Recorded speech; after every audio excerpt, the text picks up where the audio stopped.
আসসালামু আলাইকুম। কেমন আছো সবাই? আশা করছি সবাই ভালো আছো। সবাইকে স্বাগত জানাচ্ছি এইচএসসি ২৬ হিউম্যানিটিজ বিষয়ভিত্তিক সুপার সাজেশনের আজকের পৌরনীতি ক্লাসে। আজকে আমরা মূলত পৌরনীতি প্রথম পত্র এবং দ্বিতীয় পত্রের একটা সামারি করব যে আমাদের আসলে কোন কোন চ্যাপ্টারগুলো পরীক্ষার জন্য গুরুত্বপূর্ণ এবং কোন কোন চ্যাপ্টারগুলো সৃজনশীলের জন্য ইম্পর্টেন্ট, বহু নির্বাচনের জন্য ইম্পর্টেন্ট, কোন চ্যাপ্টার থেকে পড়লে তোমার এ প্লাস নিশ্চিত হবে, আবার কোন চ্যাপ্টার থেকে পড়লে তুমি যারা বেয়ার মিনিমাম পড়ছো, যারা শুধুমাত্র পাস করলেই এনাফ, যার গোল অত বড় না, মানে যারা আপাতত দৃষ্টিতে শুধুমাত্র পাস করতে চাও, তাদের কোন কোন চ্যাপ্টারগুলো মাস্ট পড়তে হবে, এই বিষয়টা নিয়েই আজকের ক্লাসটা হতে চলেছে। তাহলে চলো আমরা কথা না বাড়িয়ে ক্লাসটা শুরু করে দিই। আমি তোমাদের সাথে আছি রাফিয়া সানজিদা আপু, আমি পড়াশোনা করছি ঢাকা বিশ্ববিদ্যালয়ে। আচ্ছা, তো পৌরনীতি প্রথম পত্র, আমরা প্রথমেই প্রথম পত্রে চলে যাব। প্রথম পত্রে আমি ধরে নিচ্ছি যে তোমরা পৌরনীতি প্রথম পত্রের প্রত্যেকটা চ্যাপ্টারের নাম জানো, মিনিমাম চ্যাপ্টারের নামগুলো তোমরা বলতে পারো, এটা আমি ধরে নিয়ে আগাচ্ছি। তো প্রথম অধ্যায় দেখো, আমাদের প্রথম অধ্যায়টা হচ্ছে সাধারণত সব সাবজেক্টেরই প্রথম অধ্যায়টা হয় সেই বিষয়টা সম্পর্কে যে পরিচিতিমূলক একটা অধ্যায় সেটা হয়, এবং সেই অধ্যায়টাই সবচেয়ে সহজ অধ্যায় পুরো চ্যাপ্টারের মধ্যে, পুরো বইয়ের মধ্যে। ওই প্রথম চ্যাপ্টারটাই হচ্ছে সবচেয়ে সহজ অধ্যায় হিসেবে আমরা সবসময় পেয়ে থাকি। তো আমাদেরও এটাও ব্যতিক্রম না। পৌরনীতি প্রথম পত্রের যে প্রথম অধ্যায়টা পৌরনীতি ও সুশাসন পরিচিতি, এখানে আমাদের মূলত এই পুরা বইটা, পুরা বিষয়টা সম্পর্কে এক ধরনের পরিচিতিমূলক একটা চ্যাপ্টার। তো আমরা এখান থেকে কতটুকু পড়বো? আমরা এখান থেকে অবশ্যই আমরা সব পড়বো, সবাই সবই পড়বে। দেখা যাবে যে তোমাদের ম্যাক্সিমামই সব পড়ে অলরেডি শেষ করে ফেলেছো, কিন্তু আমরা এখন জাস্ট দেখবো যে কোন টপিকগুলো আমাদের জন্য গুরুত্বপূর্ণ, আমাদের পরীক্ষার জন্য গুরুত্বপূর্ণ, মানে পড়ার সময় কোনগুলো একটু বেশি জোর দিয়ে পড়বো। আচ্ছা, তাহলে দেখো পৌরনীতি প্রথম অধ্যায়ে আমরা পৌরনীতি ও সুশাসনের সংজ্ঞা, অবশ্যই সংজ্ঞা পড়তে হবে। এবং তোমরা যদি খেয়াল করে দেখো যে তোমাদের বইয়ে কিন্তু অনেক বড় বড় লেখকের বা অনেক বড় বড় রাজনীতিবিদ, রাষ্ট্রনীতি সরি রাষ্ট্রবিজ্ঞানী যারা রয়েছে, সেই রাষ্ট্রবিজ্ঞানীদের কিন্তু অনেক রকমের উক্তি দেওয়া আছে। তারা বিভিন্নভাবে এই বিষয়টাকে বিশ্লেষণ করার চেষ্টা করেছেন বা বিশেষায়িত করার চেষ্টা করেছেন। তোমরা যেটা করবে, তোমরা নাম ধরে ধরে পড়বে, ঠিক আছে? তোমরা নাম ধরে ধরে মুখস্থ করবে। যারা ভালো করতে চাও, যারা এ প্লাস পেতে চাও, তোমরা এই সংজ্ঞাগুলো পরীক্ষায়, এই চ্যাপ্টার থেকে যে সৃজনশীলটা আসবে সেখানে অবশ্যই দেখা যাবে যে ক্ষয়ে বা গয়ে পৌরনীতির ও সুশাসনের সংজ্ঞা চাবে। সংজ্ঞা না চাইলেও দেখা যাবে যে পৌরনীতি ও সুশাসন আসলে কি এটা বুঝাও, অর্থাৎ 2 নাম্বার অথবা 3 নাম্বারের প্রশ্নে। তখন তোমরা ওই যে তোমরা উক্তিগুলো পড়েছো সেই উক্তিগুলো ওখানে কায়দা মাফিক ঢুকিয়ে দেবে। তা এতে যেটা হবে যে তোমার লেখার মান অনেক উন্নত হবে। নীল কালি যদি ব্যবহার করতে পারো খুবই ভালো। তো যেটা করবে এই ক্ষেত্রে, এই যে প্রত্যেকটা উক্তি মনে রাখার আমি একটা শর্টকাট উপায় তোমাদেরকে শিখিয়ে দিতে চাই। সেটা হচ্ছে, যখন তোমরা কোনো উক্তি পড়বে, সেই উক্তির কোনো একটা বিশেষ শব্দ মনে রাখার চেষ্টা করবে। ওই বিশেষ শব্দটা দিয়ে পুরো উক্তিটা মনে রাখার চেষ্টা করবে, ঠিক আছে? এতে যেটা হবে যে ধরো লর্ড ব্রাইস একটা উক্তি দিয়েছেন। লর্ড ব্রাইসের যে উক্তিটা দিয়েছেন সেখানে ধরো সাম্যের মুক্তি বা স্বাধীনতার, আইনের শাসনের গুরুত্ব, আইনের শাসনের সর্বোচ্চ দিক, এই জিনিসটা দিয়ে তুমি পুরো সংজ্ঞাটা মনে রাখতে পারো যে লর্ড ব্রাইস কিন্তু ওই ব্যাপারটাতে বেশি গুরুত্ব আরোপ করেছেন। তাহলে যেটা হবে যে একটু এদিক সেদিক হতে পারে পরীক্ষায়, ধরো হুবহু তোমার উক্তিটা মনে নাও আসতে পারে, তুমি হয়তো একটু স্লাইটলি একটু চেঞ্জ করে দিচ্ছ। টিচার হয়তো ওইটাতে তোমার মার্ক কাটবে না, কিন্তু তোমার কিন্তু লেখার গুণগত যে মান, এটা কিন্তু বৃদ্ধি পাবে। তো আমি বলবো যে ধরো তুমি টোটালি, মানে একদম যেটা ছিল উক্তিটা সেটা টোটালি তুমি চেঞ্জ করে অন্য একটা লিখছো, সেটা করতে যেও না। কিন্তু ধরো তোমার মনে পড়ছে না, একটা বা দুইটা শব্দ মনে পড়ছে না, তুমি তোমার মতো করে ওই একটা বা দুইটা শব্দ নিজের মতো লিখে দিলে, এটা তোমরা করতে পারো। এতে যেটা হবে টিচার উইল আন্ডারস্ট্যান্ড যে ওকে, আচ্ছা ও ভুলে গেছে, কিন্তু ওর মেইন থিমটা মনে আছে, যে উনি কি বলেছিল উক্তিটার কথা মনে আছে। তো এই জিনিসটা তোমরা ট্রিকটা অ্যাপ্লাই করতে পারো। এবং আর দেখো এখানে পৌরনীতি সুশাসনের পরিধি আছে, তোমাদের বইয়ে দেখতে পারবে যে তোমরা পৌরনীতি সুশাসন আসলে কোন কোন বিষয় নিয়ে গঠিত বা কোন কোন বিষয়কে পৌরনীতি সুশাসন স্টাডি করে, সেই বিষয়টা দেয়া আছে। এটা আমাদের জন্য গুরুত্বপূর্ণ, ঠিক আছে? এটা পড়লে তোমরা যেটা পাবে, ধরো পৌরনীতি সুশাসনের পরিধি ম্যাক্সিমাম সময় এইখান থেকে যে প্রশ্নটা আসে পরীক্ষায় সৃজনশীল, সেইখানে কিন্তু এমসিকিউ হিসেবে, সেখানে কিন্তু পরিধিটা ক্ষয়ের উত্তর হিসেবে ম্যাক্সিমাম সময় দেখা যায় আসছে। তো পরিধিটা খুব ভালো মতো তোমরা পড়বে, এবং এখান থেকে দেখবা পৌরনীতি সুশাসন শব্দের উৎপত্তি কোথায়, উৎসগত উৎপত্তি কোথায়, এটার কোন শব্দ থেকে এসেছে, এই জিনিসগুলো কিন্তু ভালো মতো জানতে হবে। এমসিকিউ এর জন্য এটা ইম্পর্টেন্ট। তো আমাকে যদি এটা বলো যে এটা আসলে আপু এটা কতটা ইম্পর্টেন্ট, এই চ্যাপ্টারটা পুরো বইয়ের মধ্যে কতটুকু ইম্পর্টেন্ট, আমি এটাকে এভাবে বুঝাবো যে এটা তোমরা যারা পাস করতে চাও, যারা বেয়ার মিনিমামটুকু চাচ্ছ যে না আমার এইটুকু না হলেই না, তারাও এই চ্যাপ্টারটা অবশ্যই অবশ্যই পড়বে। এটাকে আমি 3 স্টার দেব। আচ্ছা 3 স্টার দেব, মানে এটা অনেক অনেক গুরুত্বপূর্ণ। আচ্ছা আমরা এখন দ্বিতীয় অধ্যায়ে জাম্প করি। দ্বিতীয় অধ্যায় হচ্ছে আমাদের, আচ্ছা এখানে আরেকটা জিনিস আছে, পরিণীত পাঠের প্রয়োজনীয়তা। এটা দেখা যাবে ম্যাক্সিমাম সৃজনশীলের ঘয়ে থাকবে যে আচ্ছা উদ্দীপকে একটা বিষয়ের নাম বলা আছে, বিষয়টার নাম বলা নাই, তোমরা ধরেই নিবা ওটা পরিণীত সুশাসনকে বলা হচ্ছে। তখন মানে ঘয়ে গিয়ে বলা হবে যে উক্ত বিষয়টি পাঠের প্রয়োজনীয়তা ব্যাখ্যা করো, বা এভাবে ঘুরিয়ে পেঁচিয়ে দেবে। তো এজন্য পরিণীতি পাঠের প্রয়োজনীয়তা যদি তোমরা পয়েন্ট আকারে লেখো, একটা জিনিস খেয়াল করবে, ঘ লিখতে লিখতে কিন্তু আমাদের মানে তখন লেখার এনার্জি সব শেষ হয়ে যায়, সময় কম থাকে, যার কারণে আমরা খুব দ্রুত লিখতে গিয়ে আমাদের লেখা মানটা নষ্ট হয়ে যায়, লেখাটা দেখতেও খারাপ লাগে, মানে স্ট্রাকচারটাই নষ্ট হয়ে যায়। তো তোমরা যদি পয়েন্ট করে পড়ো এবং লেখো, দেখতেও গুছানো লাগবে, টিচার যখন তোমার খাতাটা কাটবে সবার থেকে কিন্তু আলাদা লাগবে। তো আমি বলবো যে তোমরা পয়েন্ট করে পড়ো এবং পয়েন্ট ইউজ করো খাতায়, এতে দেখবা যে তোমার লেখাটা অনেক বেশি উন্নত ঘটবে। তোমার লেখাটা মানে বাকিদের তুলনায়, বাকি 10টা খাতার তুলনায় তোমারটা একটু ভিন্ন হবে। আচ্ছা দ্বিতীয় অধ্যায় যাই। দ্বিতীয় অধ্যায় হচ্ছে সুশাসন নিয়ে। পরিণীতি ও সুশাসনের প্রথম অংশটুকু পরিণীতি প্রথম অধ্যায়ে ব্যাখ্যা করছে এবং সুশাসনটা দ্বিতীয় অধ্যায়ে ব্যাখ্যা করছে। তো যেহেতু বইয়ের বিষয় মানে এই যে সাবজেক্টটা, এই সাবজেক্টটার ব্যাখ্যাটা এই দুইটা অধ্যায়ের মধ্যে স্প্লিট হয়ে গেছে বা ভাগ হয়ে গেছে। তো আমাদের প্রথম অধ্যায় যতটা গুরুত্বপূর্ণ, দ্বিতীয় অধ্যায় কিন্তু সিমিলারলি সেম ভাবেই গুরুত্বপূর্ণ। পরিণীতি প্রথম অধ্যায়টা একটু বেশি গুরুত্বপূর্ণ দ্বিতীয় অধ্যায়ের তুলনায়। তারপর এটা আমি 3 স্টারই দিব। যারা মানে পাস করতে চাও শুধুমাত্র, তারাও এই দুইটা চ্যাপ্টার অবশ্যই অবশ্যই পড়বে। তোমাদের এই দুইটা চ্যাপ্টার পড়লে একটা না একটা সৃজনশীল অবশ্যই কমন পড়বে। আচ্ছা এবার দ্বিতীয় অধ্যায় সুশাসনের মধ্যে আমরা কোন কোন টপিক গুরুত্ব দিয়ে পড়বো? সুশাসনের ধারণা। প্রথমে আমাদের জানতে হবে যে সুশাসনটা আসলে কি, এবং সিমিলারলি এখানে আমরা অনেক উক্তি পাবো বিভিন্ন রকম। যারা রাষ্ট্রবিজ্ঞানী রয়েছেন, যারা তাত্ত্বিক রয়েছেন, তারা বিভিন্ন রকম তাদের নিজেদের মতবাদ অনুযায়ী, নিজেদের যে থট, সেই থট অনুযায়ী নিজেরা উক্তি দিয়েছেন। তো আমরা সেই উক্তিগুলো তাদের নামের সাথে মিলিয়ে, তাদের একটা যে কোনো উক্তির মধ্যে যে কোনো একটা ইম্পর্টেন্ট শব্দ যেটা অন্য কোনো উক্তিতে নাই, মানে একটা শব্দ যেটা অন্য কোথাও নাই, সেই শব্দটা দিয়ে মনে রাখার চেষ্টা করব। আমাদের বেশি না, একটা বা দুইটা উক্তি যদি আমরা খুব ভালো মতো মনে রাখতে পারি, যাদের বেশি কঠিন মনে হয়, তোমার যদি মনে হয় তুমি 3-4টা মুখস্থ করবে, করতেই পারো। কিন্তু যারা মানে যাদের ভালো লাগে না পড়তে, যাদের এতগুলো উক্তি পড়তে ইচ্ছা করে না, তারা মিনিমাম একটা উক্তি মুখস্থ করো, যে উক্তিটা তোমার মনে হয় যে এখান থেকে প্রশ্ন আসে, আমি ওখানে ইউজ করতে পারবো, এনাফ। তুমি ওটা হচ্ছে ব্লু পেন দিয়ে সুন্দর করে লিখে দেবে খাতায়। তো সুশাসনের ধারণাটা আমাদের অবশ্যই পড়তে হবে, এটা একদম বেসিক জিনিস, বেয়ার মিনিমাম। এটা না পড়ে কেউ পরীক্ষায় যাবে না, এটা এবং এইটা, এই দুইটা জিনিস না পড়ে কেউ পরীক্ষায় যাবে না, ঠিক আছে? আচ্ছা এরপরে আমরা কি করব? সুশাসনের বৈশিষ্ট্য পড়ব, যে সুশাসনের আসলে কি কি বৈশিষ্ট্য রয়েছে। তো বৈশিষ্ট্যগুলো পড়লে কিন্তু তোমার সুশাসনের যে ধারণা ওটাও ক্লিয়ার হয়ে যাচ্ছে। বৈশিষ্ট্যগুলো চেষ্টা করবে পয়েন্ট করে পড়ার, যে কি কি বৈশিষ্ট্য থাকলে আমরা কোনো শাসনকে সুশাসন বলতে পারি, অর্থাৎ ভালো শাসন বলতে পারি বা আদর্শ শাসন বলতে পারি। এবং সুশাসনের উপাদানগুলো অবশ্যই পড়তে হবে। সুশাসনের উপাদান কি কি? যেমন স্বচ্ছতা, জবাবদিহিতা। এখন ধরো স্বচ্ছতার ভেতরে হয়তো বইয়ের কয়েক লাইন লেখা আছে, জবাবদিহিতার ভেতরে কয়েক লাইন দেয়া আছে, তোমার ওই লাইনগুলো যদি পড়তে কষ্ট হয়, তুমি জাস্ট শব্দগুলো পড়ো, যেমন স্বচ্ছতা, জবাবদিহিতা, দায়িত্বশীলতা, আরো যা আছে, দুর্নীতি থেকে মুক্ত। তো এই যে ব্যাপারগুলো রয়েছে, স্বচ্ছতা, জবাবদিহিতা, এই শব্দগুলো যদি তুমি মনে রাখতে পারো, ভেতরের লেখাগুলো আসলে টিচারদের এত পড়ার সময় থাকে না, যেটা সত্য কথা। তো তোমার স্ট্রাকচার তোমার ঠিক রাখতে হবে খাতায়, এবং তোমার দেখাইতে হবে যে তুমি জিনিসটা জানো, জিনিসটা তুমি বাকি 10 জনের চেয়ে তুমি কেন আলাদা, সেটা তোমার খাতায় প্রমাণ করতে হবে। তো তুমি যেটা করবে যে এই শব্দগুলো যদি তুমি পড়ো, যে কোন কোন উপাদান রয়েছে সুশাসনের, সেই উপাদান শুধু শব্দগুলা, জাস্ট হেডিংগুলা, স্বচ্ছতা, জবাবদিহিতা, তুমি এগুলাই পয়েন্ট করে যদি লিখে দাও, এবং ভেতরে লেখাগুলো নিজের মতো সাজিয়ে গুছিয়ে লেখা যায়।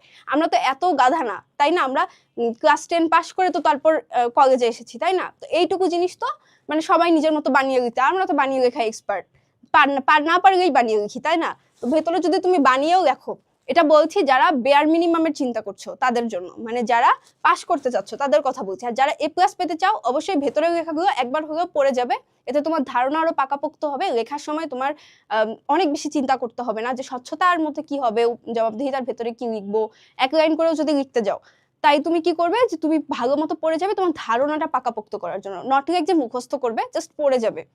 এতে যেটা হবে, কিন্তু মুখস্থ করবে কোনটা? এই যে নামগুলো, স্বচ্ছতা, জবাবদিহিতা, দায়িত্বশীলতা, যেগুলো রয়েছে বইয়ের মধ্যে সেই হেডিং গুলো জাস্ট মুখস্থ করবে, খাতায় গিয়ে এগুলো পয়েন্ট করে লিখবে এবং ভেতরের লেখাগুলো তো তুমি জানো ভেতরের কথাগুলো কি, তুমি তোমার ভাষায় সুন্দর করে গুছিয়ে লিখবে, দেখবে যে মার্ক অনেক ভালো আসার সম্ভাবনাটা বাকিদের চেয়ে বেশি। আসলে বলা যায় না যে তুমি 100% ভালো মার্কস পাবে, কারণ এটার উপর অনেক কিছু ডিপেন্ড করে, এটা বাংলাদেশ তো দেখা যায় যে টিচারের মুড খারাপ, কম মার্ক দিয়ে দিলাম, বা কোনো অ্যাক্সিডেন্ট ঘটলো, আল্লাহ না করুক কোনো একটা অ্যাক্সিডেন্ট ঘটলো যার কারণে খাতার পৃষ্ঠা ছিঁড়ে টিড়ে গেল, এইসব যাতে তোমাদের সাথে না হয় আমি দোয়া করি। কিন্তু যদি সব ঠিকঠাক থাকে এবং তোমার লেখা টিচারের তুমি তো সুন্দর মতো তোমার বেস্টটা লিখে দিয়ে আসো, ইনশাআল্লাহ স্যারের ভালো লাগবে এবং তুমি বেশি মার্ক পাওয়ার চান্সটা তোমার বাকিদের চেয়ে বেড়ে যাবে। এখন আমরা তৃতীয় অধ্যায়ে যাই, তো এটা আমরা 3 স্টার দিচ্ছি। তৃতীয় অধ্যায় মূল্যবোধ, আইন, স্বাধীনতা ও সাম্য। এই চ্যাপ্টারটা যারা ভালো করতে চাও, গোল্ডেন এ প্লাস পেতে চাও, তাদের অবশ্যই পড়তে হবে। এবং যারা কোনো রকম পড়তে চাও তারা জাস্ট সংজ্ঞা পড়ে যাবে যে আইন কাকে বলে, স্বাধীনতা কাকে বলে, সাম্য কাকে বলে, মূল্যবোধ কাকে বলে, এটা জাস্ট পড়ে গেলেই দেখা যাবে যে তুমি এখান থেকে এমসিকিউ অ্যাটলিস্ট পাবে, সলভ করতে পারবে। হয়তো তোমার সৃজনশীলে গিয়ে একটু আটকাতে পারে, কিন্তু আমি বলবো যে যারা পাস করতে চাও তাদের যদি একটু কষ্ট করে যদি এই চ্যাপ্টারটা একটু পড়ো, তাহলে দেখা যাবে এখান থেকেও একটা কমন পাবে। কারণ এই চ্যাপ্টার সাধারণত মিস যায় না পরীক্ষায়, এগুলো থেকে পরীক্ষায় প্রশ্ন আসেই, কারণ এগুলো তো বেসিক থেকে যদি প্রশ্ন না আসে তাহলে অ্যাডভান্স তো তোমরা পারবে না। তো বেসিক আসলে পরীক্ষার প্রশ্নটা এমনভাবে করা হয়, 3 ধরনের স্টুডেন্টদের জন্য করা হয়।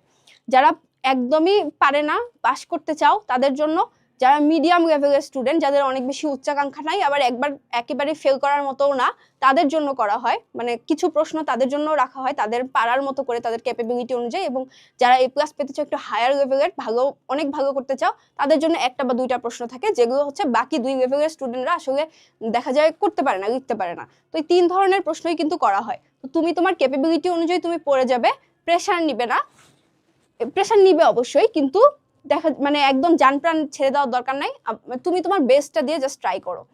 এখন আচ্ছা, তৃতীয় অধ্যায়ে আমরা কি করব, মূল্যবোধ, আইন, স্বাধীনতা ও সাম্যের যে সংজ্ঞাগুলো রয়েছে এগুলো মাস্ট পড়তে হবে পড়তে হবে। তো এটাও আমি 3 স্টার দিচ্ছি, এটাও গুরুত্বপূর্ণ, যেহেতু বেসিক চ্যাপ্টারগুলো আসলে বাদ দেওয়া যায় না, অ্যাডভান্স গুলো চাইলে বাদ দিতে পারো, কারণ বেসিক থেকে কোশ্চেন আসেই। তৃতীয় অধ্যায় মূল্যবোধ, আইন, স্বাধীনতা ও সাম্য থেকে আমাদের যা পড়তে হবে, মূল্যবোধের ধারণা পড়তে হবে, বৈশিষ্ট্য এবং সুশাসনে মূল্যবোধের গুরুত্ব পড়তে হবে। ঠিক আছে? আচ্ছা, এইখানে সুশাসনের উপাদান ছাড়াও দ্বিতীয় অধ্যায়ের কথা বলছি, এখানে কিন্তু আরেকটা জিনিস পড়তে হবে যে সুশাসনের প্রয়োজনীয়তা, এটাও কিন্তু পড়তে হবে। যারা ভালো করতে চাও তাদের এটা অবশ্যই পড়তে হবে যে সুশাসন আসলে কেন দরকার, সুশাসন নিয়ে আমি কেন পড়াশোনা করছি, এই জিনিসটা একটা পার্ট কিন্তু বইয়ে আছে, এটা অবশ্যই একবার দেখে যাবে। তৃতীয় অধ্যায় তাহলে আমরা কি পড়বো, যে মূল্যবোধ, আইন, স্বাধীনতা, সাম্যের অবশ্যই ব্যাখ্যা বা সংজ্ঞাগুলো পড়ে নিব। মূল্যবোধের ধারণা, বৈশিষ্ট্য, এখানেও দেখবে প্রচুর সংজ্ঞা রয়েছে, একটা করে অ্যাটলিস্ট একটা পড়ে যেতে হবে, একটা মানে নাম সহ যে কে বলেছে, যেটা যিনি বেশি প্রমিনেন্ট বা যার নামটা শুরুতেই আছে, চেষ্টা করবে সেটাই একবার পড়ে যেতে, মুখস্থ করে যেতে। তো মূল্যবোধের ধারণা, বৈশিষ্ট্যগুলো আমরা পয়েন্ট করে পড়বো, বৈশিষ্ট্যগুলো ক্ষয়ে সাধারণত আসে, গয়েও আসতে পারে। এবং সুশাসনে মূল্যবোধের গুরুত্ব, এটা আমাদের ঘয়ের জন্য অনেক ইম্পর্টেন্ট, সৃজনশীলের ঘয়ে ম্যাক্সিমাম সময় এই প্রশ্নটা আসে, যদি মূল্যবোধ থেকে হয় প্রশ্ন, এটাই দেখা যায় দেয় যে সুশাসনে মূল্যবোধের গুরুত্বটা কি। এরপর আমরা পড়বো আইনের উৎসগুলো আমাদের এমসিকিউ এর জন্য অনেক অনেক গুরুত্বপূর্ণ, এবং আইনের উৎস ক্ষয়েও আসে প্রশ্নে, ক্ষতে আসে। তো আইনের উৎসগুলো পড়তে হবে, যে আইনের উৎস 6টা রয়েছে, 6টার ব্যাখ্যা একটু ভালো মতো পড়তে হবে। এবং যারা ভালো করতে চাও ওখানে দেখবে কিছু ডিটেলস রয়েছে, যে কোন উৎসটা কিভাবে আসলো, আইনের উৎস হিসেবে কিভাবে পরিগণিত হচ্ছে, তো ওর ভেতরে দেখবে অনেক কিছু আছে। এই জিনিসগুলো একটু ডিটেলস গুলো যদি একবার দেখে যাও, তোমার জন্য ক্ষয়ের অ্যান্সার করা খুব মানে ভালো। মানে ক্ষয়ে কি হয়, ক্ষয় কিন্তু মনে হয় আছে 2 মার্কের প্রশ্ন, এটা অত ইম্পর্টেন্ট না এরকম মনে হয়, কিন্তু বিষয়টা হচ্ছে যে তুমি যদি খটা খুব ভালো মতো করে লেখো, ধরো একজন স্টুডেন্ট জাস্ট ক্ষয়ে যেটা চাইছে ওটা লিখে দিয়ে আসছে, আর একজন স্টুডেন্ট ক্ষয়েরটা অনেক সুন্দর করে লিখেছে, ডিটেলস সহকারে, ছোট করে লিখেছে কিন্তু ডিটেলস সহকারে লিখেছে আর কি। তো এতে যেটা হবে, টিচার যখন ওই ডিটেলস ওয়ালা খাতাটা দেখবে, ক্ষয়ের প্রশ্নটা দেখে তার কিন্তু ওই স্টুডেন্টের প্রতি আগেই মন নরম হয়ে যাবে, যে না ও ভালো লিখেছে, ও ভালো পারে, পরের প্রশ্নটা গ এবং ঘয়ে গিয়ে তাকে বেশি নাম্বার দিবে। কিন্তু আরেকজন যে ক্ষয়ে জাস্ট কোনো রকম লিখে দিয়ে আসছে, তারটা দেখে টিচারের মনে হবে এ মনে হয় অত বেশি পারে না, গ এবং ঘয়ে দেখা যাবে ওই আরেকটা স্টুডেন্ট যে ওর চেয়ে একটু কম মার্ক দিয়ে রাখবে।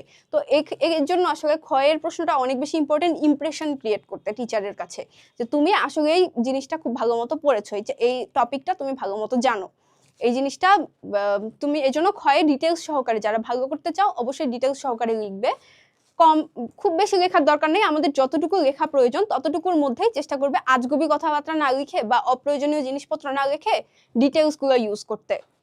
যেমন ধরো আইনের উৎসর মধ্যে আছে জনমত, প্রথা, ধর্ম, এবং এর মধ্যে আছে আমার মনে পড়ে এর মধ্যে একটা আছে হচ্ছে বিবেক, বিবেকবোধ, এবং আরেকটা আছে ন্যায়, বিচারকের মতামত, বিচারকের হ্যাঁ বিচারকের মতামত, বিচারকের আদেশ। তো ওর মধ্যে দেখবে যে এই বিচারকের আদেশ এটা হচ্ছে আইনের উৎস হিসেবে কিভাবে আসলো, কার মাধ্যমে আসলো, এই জিনিসটা লেখা আছে। এই নামটা যদি তুমি একবারে লেখো ক্ষয়ের প্রশ্নের উত্তরে, তোমারটা তো এমনি বাকিগুলো আর আলাদা হয়ে গেল, তাই না? আচ্ছা, এরপর আমাদের পড়তে হবে আইনের শাসন। আইনের শাসন কেন পড়তে হবে? আইনের শাসন আসলে এই চ্যাপ্টারের মধ্যে সবচেয়ে গুরুত্বপূর্ণ টপিক।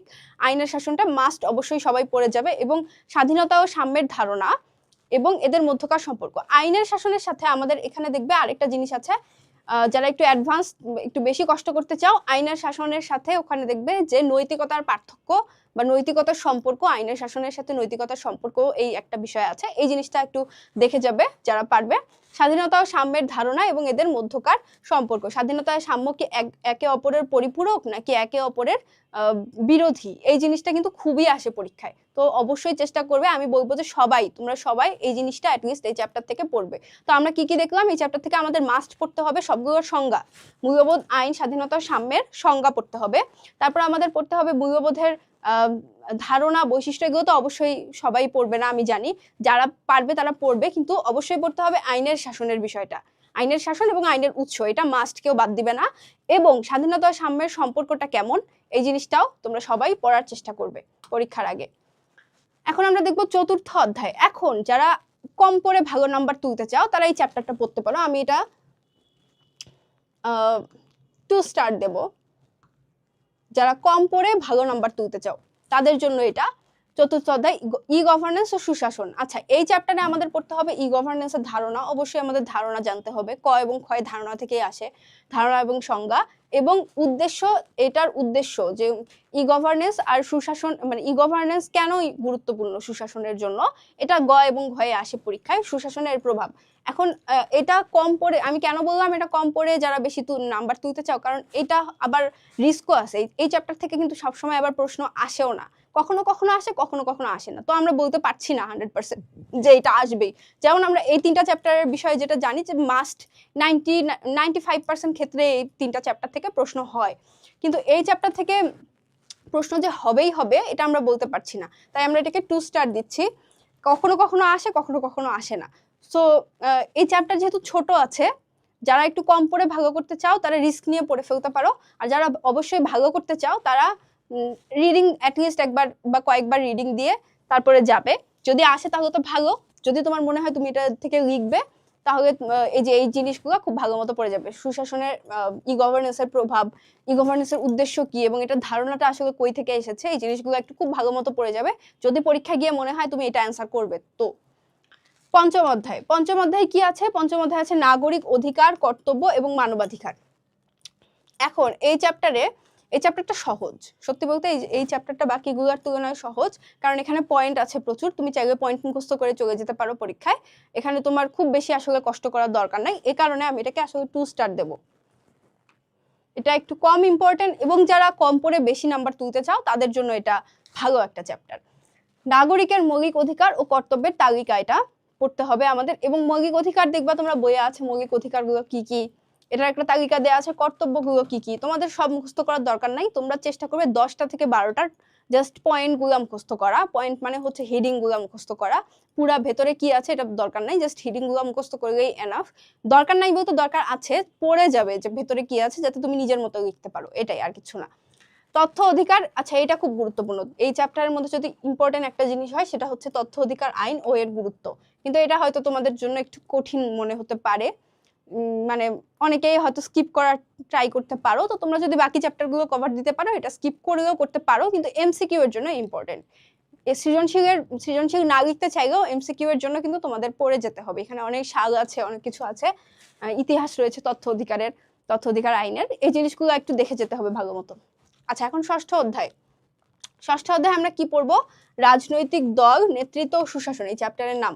তো আমাদের এখানে পড়তে হবে নেতৃত্বের ধরন, পরীক্ষা বইয়ে দেখবে নেতৃত্বের ধরন কয় প্রকার, কি কি, এবং এগুলো কোথা থেকে, মানে এগুলোর উদাহরণ দেয়া আছে। তো উদাহরণ অনেক সময় চায় যে নেতৃত্বের ধরনগুলো কি কি, উদাহরণ সহ ব্যাখ্যা করো। তো তোমরা এই উদাহরণগুলো একটু পড়ে যাবে। ক্ষয়ের প্রশ্নে অনেক সময় আসে এটা, নেতৃত্বের ধরনগুলা। এবং গয়েও অনেক সময়, ঘয়েও থাকে, উদ্দীপকে অনেক সময় দেখা যায় যে নেতৃত্বের ধরন অনুযায়ী ব্যাখ্যা থাকে উদ্দীপকে, এবং ওইটা দিয়ে বলে যে গ এবং ঘয়ে বলে যে নেতৃত্বের ধরনগুলো কি কি, সেগুলো ব্যাখ্যা করো এবং উদাহরণ সহ দেখাও। নেতৃত্বের গুণাবলী কি কি, এই জিনিসটা দেখতে হবে যে কি কি গুণ থাকলে আসলে সেটাকে ভালো নেতৃত্ব বলা হয়, বা নেতৃত্ব হতে হলে কি কি গুণ থাকতে হয়। এই জিনিসগুলো পয়েন্টগুলো জাস্ট দেখে যাবে। খুব বেশি প্রেশার নেওয়ার দরকার নেই, জাস্ট পয়েন্টগুলো দেখলে তুমি সুন্দর করে তোমার মতো লিখতে পারবে। জাস্ট আরেকটা জিনিস দেখবে যে তোমার এমসিকিউ এ কিন্তু 4টা অপশন থাকে, ধরো লেখা আছে যে নিচের কোনটি নেতৃত্বের গুণাবলী নয়। এই ক্ষেত্রে কিন্তু তোমার এই যে গুণাবলীগুলো কি কি ছিল, এই জিনিসটা একটু মাথায় নিয়ে যেতে হবে, যাতে তোমার মানে কনফিউশন না হয়ে যায়। অনেক সময় এটা কিন্তু কনফিউজড একটা, 4টা অপশনের মধ্যে মনে হয় যে সবগুলাই তো হবে অথবা কোনোটাই হবে না, এরকম থাকে। তো এটা যাতে না হয়, এই জিনিসটা একটু পড়ার সময় খেয়াল রাখবে যে নেতৃত্বের গুণাবলী কি কি দেয়া আছে বইয়ে, সেগুলোই খুব ভালো মতো, মানে থাকে না যে চোখ বুলিয়ে গেলে চোখের মধ্যে ওই জিনিসটা বোঝা যায়, মানে 4টা অপশনের মধ্যে কোনটা উত্তর হবে না ওটা তাকালেই বোঝা যায় যে এটা হবে না। তো এরকম গাট ফিলিং থাকা ভালো, বাট গাট ফিলিং এর উপর আসলে অ্যান্সার করাটা খুব একটা মানে বুদ্ধিমানের কাজ না। অনেক সময় দেখা যায় যে যেটা এভাবে অ্যান্সার করেছো সেটা ভুল হয়ে গেল, এটা হতেই পারে। তাই নেতৃত্বের গুণাবলীগুলো কি কি দেয়া আছে, পয়েন্টগুলো মানে নামগুলো জাস্ট একবার দেখে যাওয়া, যাতে এমসিকিউ এরকম প্রশ্ন আসলে তুমি অ্যান্সার করতে পারো। রাজনৈতিক দল ও উপদল। রাজনৈতিক দল কাকে বলে? প্রথমেই রাজনৈতিক দলের সংজ্ঞা পড়তে হবে, কয়ে আসতে পারে রাজনৈতিক দল কাকে বলে, এবং রাজনৈতিক দল এবং উপদলের মধ্যে সম্পর্কটা কিরকম, বা এই দুইটা আসলে জিনিসটা আসলে কি, ধারণাটা কি, ধারণাটা পরিষ্কার করে যেতে হবে। ঠিক আছে?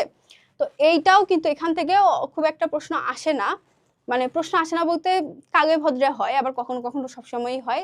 তো এটা এমসিকিউ এর জন্য ইম্পর্টেন্ট। ঠিক আছে, আমি এটা বলে দিচ্ছি তোমাদেরকে, এটা এমসিকিউ এর জন্য একটু পড়তে হবে ভালো মতো। চাপ সৃষ্টিকারী গোষ্ঠী এবং ক্ষয়ে, আচ্ছা এমসিকিউ এবং অনুধাবন, অনুধাবনের জন্য এটা গুরুত্বপূর্ণ। চাপ সৃষ্টিকারী গোষ্ঠী, চাপ সৃষ্টিকারী গোষ্ঠী কারা, এটা আমাদের বুঝতে হবে। এবং এখানে আরেকটা ইম্পর্টেন্ট জিনিস হচ্ছে, চাপ সৃষ্টিকারী গোষ্ঠীর সাথে রাজনৈতিক দলের তফাৎটা কোথায়। রাজনৈতিক দল এবং চাপ সৃষ্টিকারী দল কি একই গোষ্ঠী, নাকি তাদের মধ্যে কোনো তফাৎ আছে?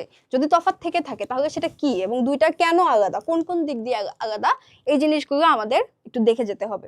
সুশাসনে নেতৃত্বের ভূমিকা, সুশাসনের নেতৃত্বের ভূমিকা, এই যে নেতৃত্ব জিনিসটা কোথায় ইম্পর্টেন্ট, এই জিনিসটা তোমাদের গ এবং ঘয়ের জন্য গুরুত্বপূর্ণ, যে সুশাসনের নেতৃত্বের ভূমিকা। একটা জিনিস খেয়াল করবে, তোমার বইয়ের শুরুতে যেগুলো দেওয়া থাকে, চ্যাপ্টারের শুরুতে যেগুলো দেওয়া থাকে, চ্যাপ্টারের শুরুর জিনিসগুলো ক খ, ক খ এর জন্য এবং এমসিকিউ এর জন্য বেশি ইম্পর্টেন্ট হয়ে থাকে, এবং চ্যাপ্টারের শেষের দিকের অংশগুলো গ এবং ঘয়ের জন্য ইম্পর্টেন্ট হয়ে থাকে। তোমরা যদি ওইভাবে পড়ো, যেটা আমি এমসিকিউ এর জন্য পড়ে যাব, এটা আমি উদ্দীপকের জন্য মানে গ ঘয়ের জন্য পড়ে যাব, এভাবে যদি দেখো তাহলে দেখবে যে জিনিসগুলো একটু পড়া সহজ হয়। কারণ সবগুলো আসলে সমান গুরুত্ব দিয়ে পড়া পরীক্ষার আগে খুব একটা সম্ভব হয়ে ওঠে না। তোমাদের হাতে যেহেতু কিছুদিন সময় আছে, তোমরা এখনই সব ভালো মতো সর্ট আউট করে রাখো, যাতে পরীক্ষার আগে খুব একটা প্রেশার না পড়ে। আচ্ছা, এখন আমাদের সপ্তম অধ্যায়।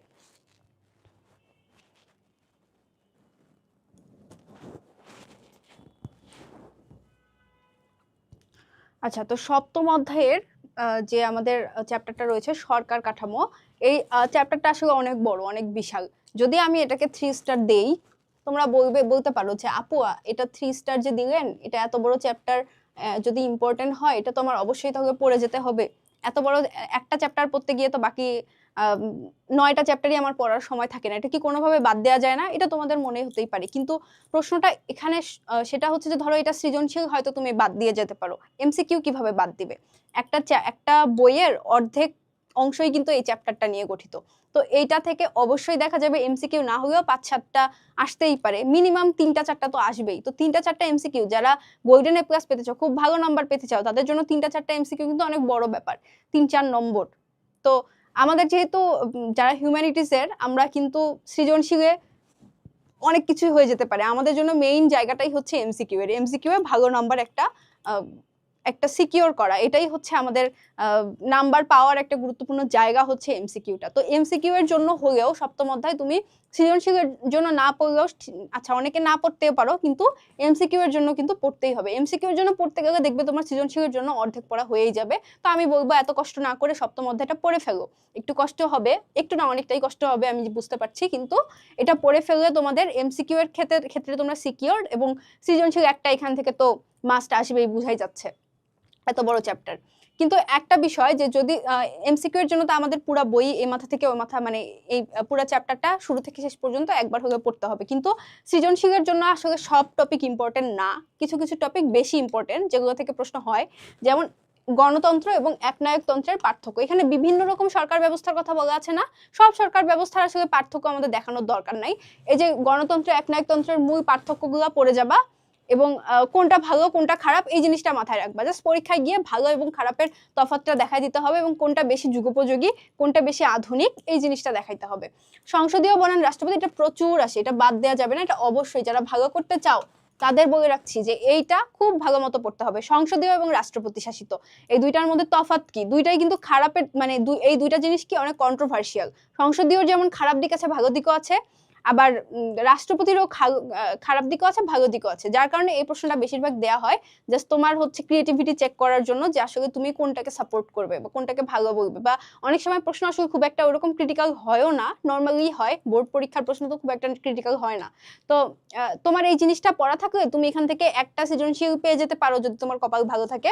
গণতন্ত্র এবং একনায়কতন্ত্রের বিষয়টা কি, গণতন্ত্র কিন্তু মানে সাধারণত ভালো, মানে গণতন্ত্রের গুণ বেশি দোষ কম, একনায়কতন্ত্রের আবার দোষ বেশি গুণ কম, যার কারণে এখান থেকে তুমি ইজিলি বলতে পারো যে গণতন্ত্রই চুজ করব আমি, বা যদি বলা হয় যে দুইটা ব্যবস্থার মধ্যে কোনটা বেশি যথার্থ বলে তোমার মনে হয়, তুমি গণতন্ত্রের কথা ইজিলি বলতে পারো, এবং এটা নিয়ে তুমি পাতার পর পাতা লিখে যেতে পারো, ঠিক আছে। কিন্তু এই জিনিসটা ইম্পর্টেন্ট, এটা বোঝানোর জন্য যে তোমার এখানে দোষ গুণ দুইটারই লিখতে হবে বা বুঝাতে হবে, কম্পারেটিভলি কোনটা বেটার কোনটা খারাপ এই জিনিসটা তোমার ইলাবোরেট করতে হবে, যার কারণে এই জিনিসটা অবশ্যই পড়ে যাবে। এককেন্দ্রিক এবং যুক্তরাষ্ট্রীয় সরকার, এটাও গুরুত্বপূর্ণ। এককেন্দ্রীয়, এটা পুরো বিষয়টা হচ্ছে স্ট্রাকচারের উপর, যে কোন দেশের স্ট্রাকচার কেমন। যেটা একটু বড় দেশ সেটা সাধারণত যুক্তরাষ্ট্রীয় হয়, যেটা ছোট দেশ যেটা কোনো প্রদেশ নাই সেটা এককেন্দ্রিক হয়। তো এই জিনিসটা আসলে গুরুত্বপূর্ণ আমাদের পরীক্ষার জন্য।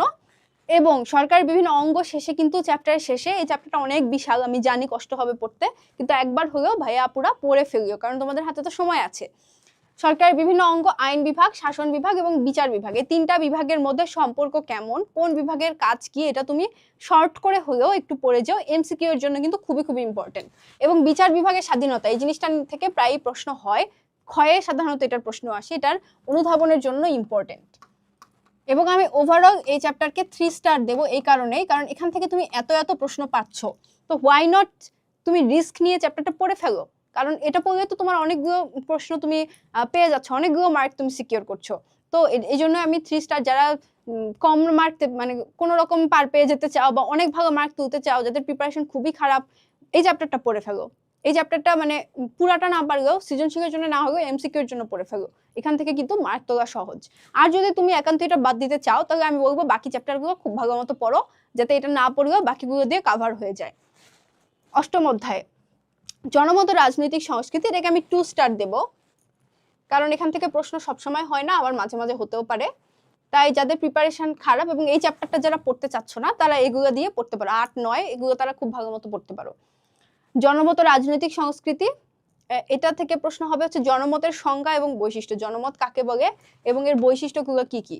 এবং এখানে দেখবা এখানেও কিন্তু সেম কতগুলো যারা রাষ্ট্রবিজ্ঞানী রয়েছেন তাদের বিভিন্ন রকম উক্তি দেয়া আছে, একটা দুইটা উক্তি মনে রাখা জরুরি। এবং জনমত গঠনের মাধ্যম সমূহ, এই চ্যাপ্টারের মধ্যে মূল ইম্পর্টেন্ট বিষয়টাই হচ্ছে এইটা, জনমত গঠনের মাধ্যম সমূহ, সংবাদপত্র, রেডিও, টিভি, সামাজিক মাধ্যম, এবং কোনটা কিভাবে রাজনৈতিক, এখানে রাজনৈতিক সংস্কৃতিও আছে শেষে, কিন্তু এই যে সংবাদ গঠনের যে মাধ্যমগুলো রয়েছে, সংবাদপত্র, রেডিও, টিভি, সামাজিক মাধ্যম, কোনটা কিভাবে গণমত গঠন করছে এই জিনিসটা কিন্তু পড়তে হবে, ঠিক আছে। এই জিনিসটা পড়লে এই চ্যাপ্টারটা তোমাদের কভার হয়ে যাবে। এবং রাজনৈতিক সংস্কৃতি কি, এটা ক্ষয়ে আসে সাধারণত, এটা অনুধাবনের জন্য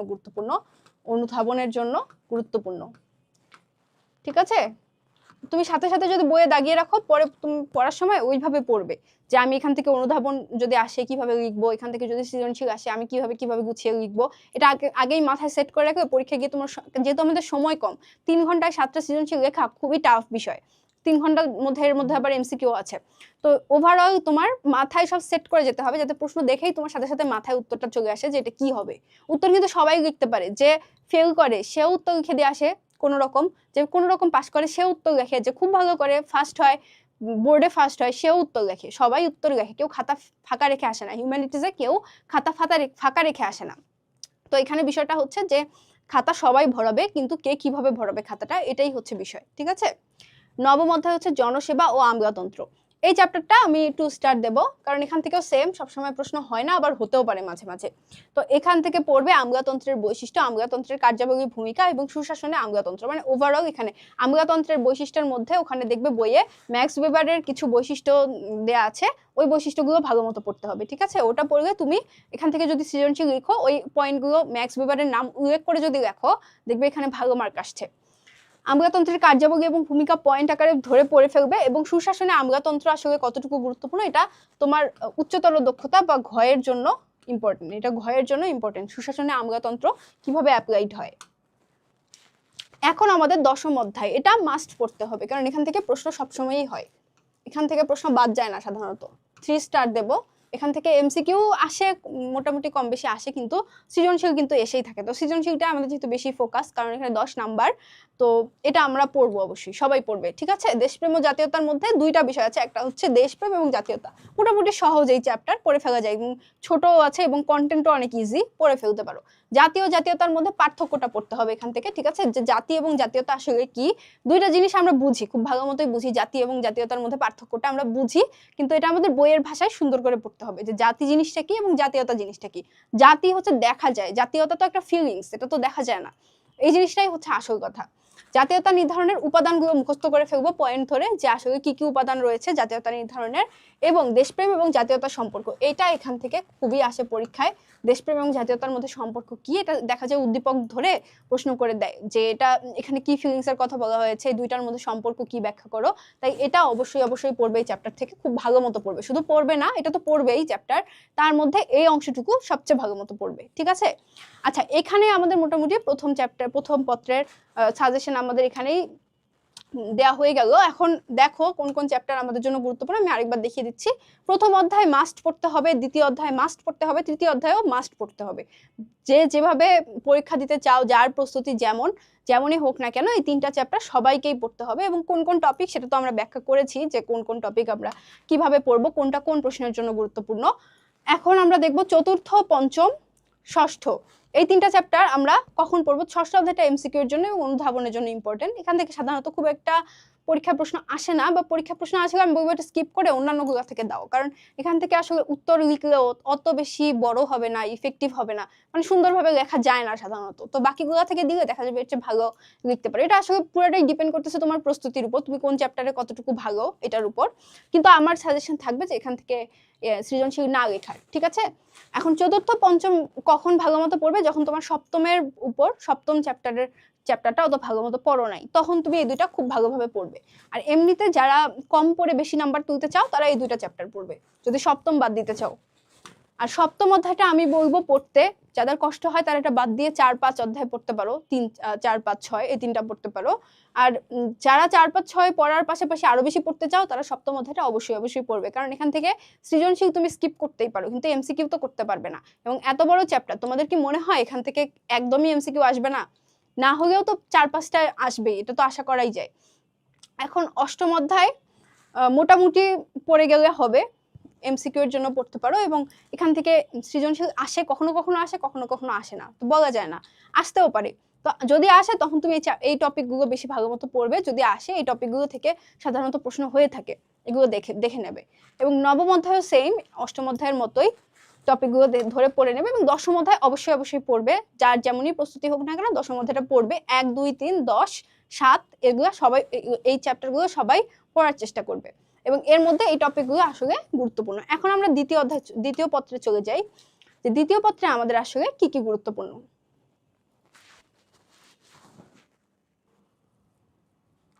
আচ্ছা, দ্বিতীয় পত্রের যে বিষয়টা, যে জিনিসটা, অভিযোগটা তোমাদের সবসময় থাকে যে আপু এই চ্যাপ্টারটা মানে এই পত্রটার মধ্যে চ্যাপ্টারগুলো অনেক বড় হয়ে থাকে, অনেক বেশি ইতিহাস বেসড এবং অনেক সাল থাকে।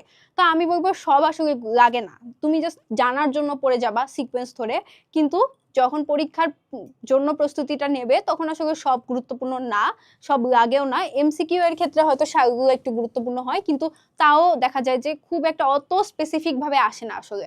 তো তুমি একটু যদি এমসিকিউ গুলো, বিগত বছরের যে এমসিকিউ রয়েছে এগুলোর দিকে একটু চোখ বুলাও, দেখবে এই চ্যাপ্টার গুলো থেকে কি ধরনের এমসিকিউ আসে, এটা তোমরা একটা ধারণা পেয়ে যাবে মোটামুটি। আসলে সব সাল, সব ডিটেলস, এত ডিটেলস আসলে লাগে না।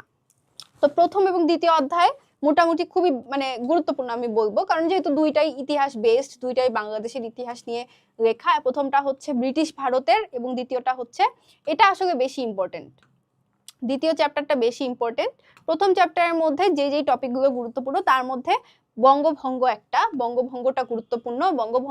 বঙ্গভঙ্গের সাল, সময়, এটা কিভাবে ঘটেছিল, কাহিনীটা জাস্ট একটু মনে রাখার চেষ্টা করবে, যেহেতু এখান থেকে ইতিহাস ভিত্তিক প্রশ্নই আসে। এবং এর ফলাফল এবং গুরুত্ব মানে বঙ্গভঙ্গ রিলেটেড যে সকল তথ্য রয়েছে বা যে বর্ণনাগুলো রয়েছে, ফলাফল, এটার গুরুত্ব, এটা কেন হয়েছিল, কি কি ঘটনার এর পেছনে রয়েছিল, এটা পড়তে হবে। 1906 সালের মুসলিম লীগ প্রতিষ্ঠা এবং 1911 সালের বঙ্গভঙ্গ রদ। দেখো 1905, 1906, 1911 এটা কিন্তু একই মানে ঘটনার ধারাবাহিকতায় ঘটা একটা ব্যাপার, মানে একটা সিকোয়েন্স মেনটেন করে এটা ঘটেছে। তো এটা আসলে একটা ঘটনার মধ্যেই পড়ে যায়। বঙ্গভঙ্গের কারণেই দেখা যায় 1906 সালে মুসলিম লীগ গঠন হয় এবং 1911 সালে গিয়ে আবার বঙ্গভঙ্গ রদ করা হয়। তো এই জিনিসগুলো আসলে তোমাদের ওই সিকোয়েন্স ধরে ধরে পড়তে হবে। মূলত এই অংশটা তোমাদের জন্য বেশি গুরুত্বপূর্ণ এই অধ্যায় থেকে। এবং এই পরীক্ষা, এই চ্যাপ্টার থেকে কোনো প্রশ্ন আসুক আর না আসুক, একটা প্রশ্ন সবসময় আসে, সেটা হচ্ছে লাহোর প্রস্তাব। তো বঙ্গভঙ্গ তো আমরা পড়বই, যে বঙ্গভঙ্গ থেকে প্রশ্ন হয়, মাঝে মাঝে হয় না, কিন্তু লাহোর প্রস্তাব থেকে কখনোই প্রশ্ন বাদ যায় না। তো লাহোর প্রস্তাব পড়তে হবে। 1940 সালে লাহোর প্রস্তাবের বৈশিষ্ট্যগুলো কি কি ছিল এবং এটা তাৎপর্য, এবং লাহোর প্রস্তাব নিয়ে দেখা যায় যে ইতিহাস লিখতে আমাদের খাতা শেষ হয়ে যায়, পরে আমাদের আর বৈশিষ্ট্য তাৎপর্য লেখার সময়ই থাকে না। এরকম যদি প্রশ্ন আসে, সেক্ষেত্রে আমরা কি করবো, আমরা ইতিহাসে তো লিখবো না, 3-4 লাইন লিখবো, গুরুত্বপূর্ণ যে কথাগুলো আছে, কে লাহোর প্রস্তাব পেশ করেন, কত সালে করেন, কোথায় করেন, এটুকু লিখলেই এনাফ। এবং তারপর আমরা সরাসরি বৈশিষ্ট্য এবং তাৎপর্য চলে যাব, ঠিক আছে? আমরা বেশি সময় ওখানে নষ্ট করবো না, আমাদের সময় কম কিন্তু লেখা অনেক বেশি, এটাই হচ্ছে সবচেয়ে বড় একটা চ্যালেঞ্জ। তো এটা অনেক বেশি গুরুত্বপূর্ণ। 1947 সালের ভারত শাসন আইন ও ভারত বিভাগ, এটাও আমাদের জানতে হবে, যেহেতু দেখো আমাদের পুরো চ্যাপ্টারের মধ্যে মূলত প্রথম অংশের যেটা, প্রথম অংশ 1905 সালের ওইটুকু ইম্পর্টেন্ট, মাঝখানে 1940 সালে লাহোর প্রস্তাবটা গুরুত্বপূর্ণ, এবং শেষে গিয়ে 1947 সালে কিভাবে ভারত বিভাগ হলো এই জিনিসটাও গুরুত্বপূর্ণ। তো আমাদের এর ভেতরে যে জিনিসগুলো আছে এগুলো থেকে খুব রেয়ারলি প্রশ্ন আসে, যদি প্রশ্ন আসে দেখ মানে ওটা ব্যতিক্রমের মধ্যে পড়ে যাবে আর কি, ওটা সাধারণত হয় না। তো 47 সালের ভারত শাসন আইনটা জানতে হবে। এখানে তোমরা অনেকগুলো ভারত শাসন আইন পাবে, এর মধ্যে 47-এর ভারত শাসন আইন বেশি গুরুত্বপূর্ণ, কারণ এটার যে এটার বৈশিষ্ট্যগুলো পড়বে তোমরা, কারণ এই আইনের কারণে কিন্তু পরবর্তীতে ভারতকে বিভক্ত করা হয়। এবং ভারত বিভাগের আগের এবং পরের ঘটনাগুলো একটু ভালো মতো জেনে রাখবে। দ্বিতীয় অধ্যায় থেকে কি পড়বো, পাকিস্তান থেকে বাংলাদেশ, এটা 47 থেকে 71-এর যে অংশটা, এটা কভার করেছে এই চ্যাপ্টার, এবং এটা সবচেয়ে বেশি গুরুত্বপূর্ণ ছিল এতদিন পর্যন্ত। এবং এখন যদি প্রশ্নের প্যাটার্ন চেঞ্জ না হয় তাহলে এখনো আসলে এটাই গুরুত্বপূর্ণ। তো এটার মধ্যে আমাদের পড়তে হবে 52 সালের ভাষা আন্দোলন এবং এর গুরুত্ব। 52 সালের ভাষা আন্দোলন থেকে তো সবসময়ই প্রশ্ন হয়, কিন্তু একটা বিষয় যেটা থেকে কখনোই প্রশ্ন বাদ যায় না, সেটা হচ্ছে 6 দফা আন্দোলন, 6 দফা কর্মসূচি, বাঙালির মুক্তির সনদ। এটা থেকে হয় এমসিকিউ আসবে, নয় পরীক্ষায় প্রশ্ন আসবে, মানে সৃজনশীল আসবে, কিছু না কিছু সবসময় আসে। তো মাস্ট এটা যারা পড়তে চাও, মানে এটা যারা এই চ্যাপ্টার যারা বাদ দিবে তারাও এই 6 দফাটা খুব ভালো মতো পড়বে। আর কিছু পড়ো না পড়ো, ভাষা আন্দোলন এবং 6 দফা এই চ্যাপ্টার থেকে মাস্ট সবাই পড়ে যাবে, ঠিক আছে? তারপর দেখো 69 সালের গণ অভ্যুত্থান, 70 সালের সাধারণ নির্বাচন, এই মেইন ঘটনাগুলো যেগুলো, এর মধ্যে দেখবে অনেক অনেক ঘটনা, অনেক কাহিনী, অনেক মানুষের নাম, অনেক কিছু দিয়ে ভরায় রাখছে, তাই না? এটা জাস্ট তোমার জানার জন্য, সিকোয়েন্স গুলো বোঝার জন্য। এখন তো তুমি এইচএসসি স্টুডেন্ট, তোমার তো এখন অনেক গভীরভাবে জ্ঞান রাখতে হবে এই বিষয়গুলো সম্পর্কে, তাই এত কিছু দেয়া। কিন্তু পরীক্ষা আসলে খুব একটা এত কিছু থেকে প্রশ্ন আসে না।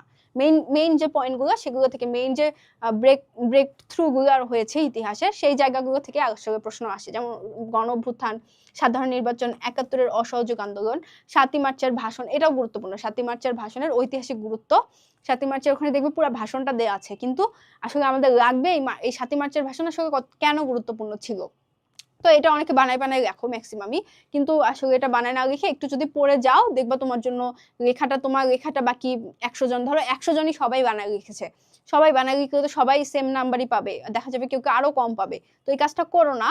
যারা ভালো মার্ক তুলতে চাও, শুধু 80-80 ঘরে থাকতে চাও না, আরো বেশি মার্ক তুলতে চাও, আমাদের এই সাবজেক্টগুলোতে খুব বেশি মার্ক তোলা অনেক কঠিন, এটা আমি নিজেও ফিল করেছি। কিন্তু এই জিনিসগুলো যদি তুমি একটু ব্যতিক্রম ধর্মী ভাবে লিখতে পারো বাকিদের তুলনায়, দেখবে তোমার নাম্বার বাকিদের চেয়ে একটু বেশি আসবে। আচ্ছা, তৃতীয় অধ্যায় হচ্ছে রাজনৈতিক ব্যক্তিত্ব এবং বাংলাদেশের স্বাধীনতা লাভ। এটাকে আমি 2 স্টার দেব। মানে এটা খুব একটা পরীক্ষায় গুরুত্বপূর্ণ না, পরীক্ষা আসে না প্রশ্ন, এবং আসলেও দেখা যায় আমরা এগুলো থেকেই অ্যান্সার করি, এটা থেকে খুব একটা অ্যান্সার করি না।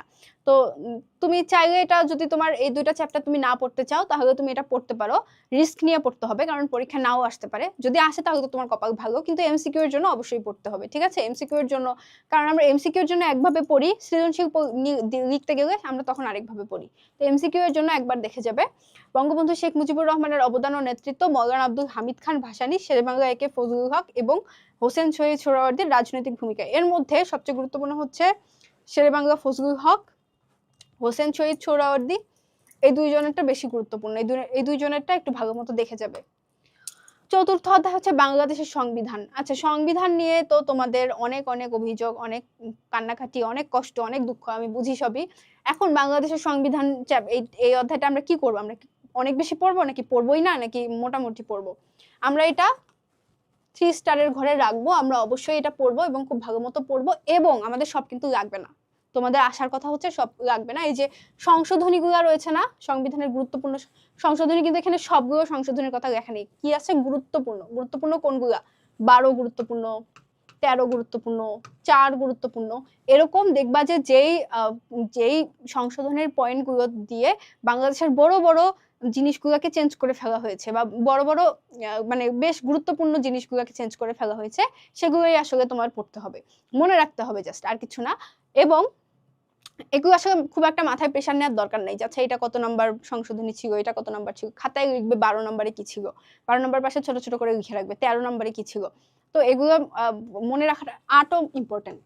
তো এই সংশোধনীগুলো যখন তুমি পড়বে, দেখবে এগুলো থেকেই ম্যাক্সিমাম সময় পরীক্ষা আসে, যে উপরাষ্ট্রপতি পদ কবে বিলুপ্ত করা হয়, ইসলামকে কখন রাষ্ট্রধর্ম ঘোষণা করা হয়, এগুলো এমসিকিউতে আসে। এমসিকিউ এর জন্য হলো এই চ্যাপ্টার তোমার পড়তে হবেই। এবং 72 সালের সংবিধান প্রণয়নের ইতিহাসটা খুব ভালো মতো পড়তে হবে, জানতে হবে, এটা ক্ষয়ে আসে গয়ে আসে, এটা ভালো মতো পড়তে হবে। এবং এর বৈশিষ্ট্যগুলো কি ছিল, 72 সালের যে সংবিধান, বর্তমানে কিন্তু এই চ্যাপ্টার অনেক বেশি রেলিভেন্ট। বাংলাদেশের যদি চেঞ্জগুলোর দিকে খেয়াল করি, সংবিধান কিন্তু এখনো পরিবর্তনের মধ্যেই রয়েছে। তো এই জন্য এই চ্যাপ্টারটা আসলে তোমাদের বাদ দেওয়া উচিত হবে না। সংবিধানের মূলনীতি কি কি এটা অবশ্যই পড়বে, এটা তোমাদের অবশ্যই, এটা বাদ দেওয়ার কোনো উপায় নাই, ঠিক আছে? সংবিধানের মূলনীতি পড়তে হবে, মৌলিক অধিকার পড়তেই হবে। এবং সংশোধনী সব লাগবে না, এটা নিয়ে মাথা ঘামানোর কোনো দরকার নাই, কোনো মাথায় প্রেশার নেওয়ার দরকার নাই। যে জিনিসগুলো মনে হবে যে অনেক বড় বড় চেঞ্জ নিয়ে আসছে, বা বড় বড় বিষয় এখানে উঠে আসছে, ছোট ছোট অনেক কিছু ঘটছে, ছোট ছোট অনেক সংশোধনী হয়েছে, ওগুলো লাগবে না। এই বড় বড় গুলা হচ্ছে জাস্ট পড়বা, যেগুলো গুরুত্বপূর্ণ বিষয়গুলোকে চেঞ্জ করছে, ঠিক আছে? তো এই হচ্ছে বাংলাদেশের সংবিধান। পঞ্চম অধ্যায় থেকে পড়বো সরকার ও প্রশাসনিক কাঠামো। এর মধ্যে রয়েছে আইন প্রণয়ন প্রক্রিয়া, প্রধানমন্ত্রী বনাম রাষ্ট্রপতির ক্ষমতার পার্থক্য, যে প্রধানমন্ত্রীর ক্ষমতা কতটুকু, রাষ্ট্রপতির ক্ষমতা কতটুকু, এটা কিন্তু গুরুত্বপূর্ণ। এই চ্যাপ্টার থেকে যদি পড়তে চাও এটা গুরুত্বপূর্ণ, এটা 3 স্টারই দিব আমি। এটাও পড়বে। যদি ইতিহাসের চ্যাপ্টার কেউ না অ্যান্সার করতে না চাও, তাহলে এই 2টা চ্যাপ্টার খুব ভালো মতো পড়বে, ঠিক আছে? এবং জাতীয় সংসদের আইন প্রণয়ন ক্ষমতা, জাতীয় সংসদের আইন প্রণয়ন ক্ষমতা কতটুকু, এটা খুব গুরুত্বপূর্ণ। এই চ্যাপ্টারের মধ্যে বিচার বিভাগের ক্ষমতা এবং আইন প্রণয়ন, জাতীয় সংসদ কিভাবে আইন প্রণয়ন করে, প্রসেসটা কি, বিচার বিভাগ কিভাবে বিচার কার্যক্রম পরিচালনা করে, এই জিনিসগুলো গুরুত্বপূর্ণ, এখান থেকে প্রশ্ন হয়, ঠিক আছে? পঞ্চম অধ্যায় ভালো মতো পড়তে হবে। ষষ্ঠ অধ্যায় হচ্ছে স্থানীয় শাসন। স্থানীয় শাসনও মোটামুটি গুরুত্বপূর্ণ, চ্যাপ্টারটা বড় কিন্তু মোটামুটি গুরুত্বপূর্ণ। পরীক্ষায় প্রশ্ন আসে, তোমার মন চাইলে তুমি অ্যান্সার করবে, তোমার যদি চ্যাপ্টারটা ভালো লাগে তাহলে তুমি পড়বে, অ্যান্সার করবে, যদি ভালো না লাগে প্রেশার নেওয়ার দরকার নেই, বাকি চ্যাপ্টারগুলো থেকে করবে, ঠিক আছে? আমার কথা যে তোমার 10টা চ্যাপ্টারই খুব ভালো মতো পড়তে গিয়ে একটাও ভালো মতো না হোক, এটার দরকার নেই। তুমি স্ট্র্যাটেজিক্যালি পড়ো, তুমি কৌশল অবলম্বন করে পড়ো, যেটা আমার ভালো লাগে না এটা বাদ, বাকিটা আমি খুব ভালো মতো এত ভালো ভাবে পড়বো যাতে ওখান থেকে যে প্রশ্ন আসুক আমি করতে পারবো, ঠিক আছে? এভাবে পড়ো। স্থানীয় শাসনে কি পড়তে হয়, ইউনিয়ন পরিষদ, উপজেলা পরিষদ ও জেলা পরিষদের গঠন ও কার্যাবলী, এটা কিন্তু তোমার এমসিকিউ এর জন্য ইম্পর্টেন্ট এই চ্যাপ্টার, ঠিক আছে? এমসিকিউ এর জন্য পড়তে হবে যে বাংলাদেশে কতগুলো উপজেলা পরিষদ, কতগুলো ইউনিয়ন পরিষদ, কোন পরিষদে কতজন সদস্য থাকে, টোটাল সদস্য কতজন, কোন পরিষদের কাজ কি কি, এই জিনিসগুলো আসে। তো এমসিকিউ এবং ক্ষয়ের জন্য, অনুধাবনের জন্য এটা ইম্পর্টেন্ট। আর কিছু করো না করো, এখন আমাদের সব চ্যাপ্টারই আমরা কোন সবগুলা ধরো আমি না পড়লাম সৃজনশীলের জন্য, কিন্তু অনুধাবন এমসিকিউ এর জন্য কিন্তু আমার সবই পড়তে হচ্ছে, তাই না? তো এমসিকিউ এর জন্য এটা বেশি ইম্পর্টেন্ট। পৌরসভা ও সিটি কর্পোরেশনের ভূমিকাটা এটা ভালো মতো শিখে যাবে। যারা এখান থেকে অ্যান্সার করতে চাও তাদের এই চ্যাপ্টার, এই টপিকটা একটু ভালো মতো পড়তে হবে, এবং কার্যাবলী, গঠন কার্যাবলীগুলো পড়তে হবে, যে গঠন হয় কত সালে এবং এটার কার্যাবলীগুলো কি কি, এবং এই সিটি কর্পোরেশন এবং পৌরসভার ভূমিকা কি কি শহর নির্মাণে বা শহরের উন্নয়নে, এই জিনিসগুলো পড়ে যাবে। সপ্তম অধ্যায় হচ্ছে সাংবিধানিক প্রতিষ্ঠান। বাংলাদেশের সংবিধান দ্বারা গঠিত প্রতিষ্ঠান কি কি বা সংবিধান দ্বারা নিয়ন্ত্রিত প্রতিষ্ঠান কি কি। এর মধ্যে সবচেয়ে গুরুত্বপূর্ণ হচ্ছে বাংলাদেশ নির্বাচন কমিশন এবং দুর্নীতি দমন কমিশন, দুদক। এই দুইটা খুব গুরুত্বপূর্ণ, এই দুইটা থেকে প্রশ্ন হয়, এই চ্যাপ্টার থেকে এই দুইটা পড়তে পারো। এটাকে আমি 2 স্টার দেবো, কারণ এখান থেকে প্রশ্ন হয়, কিন্তু অত বেশি না। তোমার যদি ভালো লাগে তাহলে তুমি অ্যান্সার করতে পারো আর কি। এই চ্যাপ্টার যদি তোমার পড়তে মজা লাগে তাহলে তুমি দিতে পারো। সরকারি কর্ম কমিশন, অ্যাটর্নি জেনারেলের গঠন কার্যাবলী, এগুলো মোটামুটি গুরুত্বপূর্ণ, কিন্তু এই দুইটা আসলে এই চ্যাপ্টার যদি তোমরা পড়ো, এই দুইটা অবশ্যই ভালো মতো পড়তে হয়, এবং বাকিগুলো তুমি এমসিকিউ এর জন্য রেখে দেবে। অষ্টম অধ্যায় থেকে আমাদের রয়েছে বাংলাদেশের নির্বাচন ব্যবস্থা। বাংলাদেশের নির্বাচনটা কিভাবে হয়, কোন পদ্ধতিতে হয়, এই জিনিসগুলো। তো নির্বাচনের গুরুত্ব, গণতান্ত্রিক ব্যবস্থায় ভোটাধিকার, সুষ্ঠু নির্বাচনের শর্তাবলী, এটাকে আমি 2 স্টার দেবো। এখান থেকে আসলে প্রশ্ন আসলে ওভাবে লেখার কিছু থাকে না, কারণ দেখা যায় তুমি একই কথা বারবার লিখতে হচ্ছে, কারণ লেখা শেষ হয়ে যায়। যার কারণে তোমার এই চ্যাপ্টার যদি এমন হয় যে তোমার খাতায় লিখতে লিখতে তোমার সময় কম, তোমার ওই একটা কম সময়ের মধ্যে একটা সৃজনশীল কভার করতে হবে, তখন তুমি এটা দিয়ে দিতে পারো। তো এটা আসলে পড়তেও ইজি, অত কঠিন কিছু না। নবম অধ্যায় হচ্ছে বাংলাদেশের বৈদেশিক নীতি। বৈদেশিক নীতির মূল উদ্দেশ্য কি? সার্ক, আচ্ছা আমাদের এখান থেকে সার্ক পড়তে হবে, জাতিসংঘ এবং ওআইসি, এই তিনটা জিনিসই পড়তে হবে, কারণ এই তিনটার সাথে বাংলাদেশের সম্পর্কটা ওতপ্রোতভাবে জড়িত। বাংলাদেশ কোনো না কোনোভাবে এই তিনটাতেই মানে সম্পর্কটা বাংলাদেশের কোনো না কোনোভাবে আছে, বেশ ভালোভাবেই আছে। যার কারণে এই তিনটা অর্গানাইজেশনে বাংলাদেশের সাথে এই তিনটার সম্পর্ক কি, এই তিনটা আসলে কবে গঠিত হয়, এগুলোর কাজ কি, কোন কোন কতজন সদস্য রয়েছে, এই সবকিছু একটু পড়তে হবে। এবং বৈদেশিক নীতির মূল বৈশিষ্ট্য, বাংলাদেশের বৈদেশিক নীতির মূল বৈশিষ্ট্য, এটা এমসিকিউ বা ধরো অনুধাবনের জন্য স্পেশালি ইম্পর্টেন্ট। তো এটাকে আমি 2 স্টার দেব। না, এটা আসলে এই ওআইসি, সার্ক, জাতিসংঘের কথা চিন্তা করে এটা 3 স্টারই দিতে হয়, কারণ এগুলো থেকে প্রশ্ন হয়, আসলে এটা বাদ দেওয়ার কোনো উপায় নাই, পড়তে হবে তোমার। আচ্ছা, দশম অধ্যায় কি নাগরিক সমস্যা আমাদের করণীয়। আচ্ছা, যারা বড় বড় অধ্যায়গুলো বাদ দিয়ে আসছো, মানে পড়তে চাচ্ছ না, কষ্ট হচ্ছে, আমি এখান থেকে সৃজনশীল দিব না, এরকম চিন্তা রাখছো, তারা এই চ্যাপ্টারটা ভালো মতো পড়বে, কারণ এই চ্যাপ্টার থেকে প্রশ্ন হতেও পারে, নাও হতে পারে, ম্যাক্সিমাম সময় হয়, এবং এখান থেকে প্রশ্ন উত্তর করা সহজ। সত্যি বলতে এখান থেকে প্রশ্ন পড়াও সহজ, উত্তর করাও সহজ। আচ্ছা, এখানে আমাদের পড়তে হবে দুর্নীতি, খাদ্যে ভেজাল, ইফটিজিং এবং জলবায়ু পরিবর্তনের প্রভাব। এখান থেকে লিখলে যেটা হয়, নাম্বার আসলে খুব একটা ভালো উঠে না, যেটা সত্য কথা। কিন্তু তুমি যদি বাকি চ্যাপ্টারগুলো তোমার হাতে একান্তই অপশন না থাকে, তুমি এখান থেকে অ্যান্সার করবে এবং পড়বেও, ঠিক আছে? কারণ এটা বাদ দেওয়া যাবে না, এমসিকিউর জন্য তো তোমার পড়া লাগবেই। এবং পরিবর্তনের প্রভাব এবং প্রতিকার, এই অনেকগুলো ওখানে সমস্যা দেয়া আছে, 6টা কি 7টা দেয়া আছে, এর মধ্যে তোমার এগুলো বেশি ইম্পর্টেন্ট দিয়ে পড়তে হবে। এবং প্রতিবন্ধীদের অধিকার রক্ষা এবং আমাদের দায়িত্ব, এই অংশটা থেকে প্রায় সময় প্রশ্ন এসে থাকে, এটাও তোমার একটু পড়ে নিতে হবে। তো এই হচ্ছে আমাদের মোটামুটি পরিণতি দ্বিতীয় পত্রের একটা মোটামুটি সাজেশন, যেটা ফলো করলে আশা করা যায় যারা খুব মানে যাদের লক্ষ্য যেমনই হোক না কেন, তোমার যদি লক্ষ্য হয় খুব ভালো মার্কস তোলা, তুমি আমার এই সাজেশনটা ফলো করে পড়ো কিছুদিন, দেখতে পাবে নিজেই একটু ফিল করতে পারবে, যখন তুমি বিগত সালের প্রশ্নগুলো দেখবে যে অনেকখানি মিলে যাচ্ছে এটার সাথে। এবং যারা হচ্ছে কোন রকম একটা মার্ক তুলতে চাচ্ছ, তারাও এই চ্যাপ্টারগুলো, আমি যে চ্যাপ্টারগুলোর কথা বলেছি, এগুলো একটু পড়ে দেখো, তুমি তোমার আশানুরূপ ফলের নাম্বারের চেয়ে বেশি নাম্বার তুলতে পারবে, আমার বিশ্বাস। তো তুমি মোটামুটি এটা চিন্তা করে পড়ো, এবং মাথায় প্রেশার নেবে না যে আচ্ছা এই চ্যাপ্টার এত বড়, এত এত কিছু, আমি কিভাবে পড়বো, এইরকম যদি প্রেশার মাথায় নাও তাহলে কিন্তু অনেক কষ্ট হবে। এবং আরেকটা জিনিস, সংবিধানের যে চ্যাপ্টার, এটা আমি ওখানে বলতে ভুলে গেছিলাম, যে বাংলাদেশের সংবিধান থেকে যে প্রশ্নগুলো আসবে, সংবিধান লেখার সময় ধরো দেয়া আছে বাংলাদেশের মানুষের মৌলিক অধিকার সমূহ কি কি, সংবিধান অনুযায়ী। তো মৌলিক অধিকার লেখার সময় তুমি ওটা কত নাম্বার অনুচ্ছেদ ছিল এই জিনিসটা একটু মনে করে লিখবে, এবং এই জিনিসটা তোমার পড়তে হবে।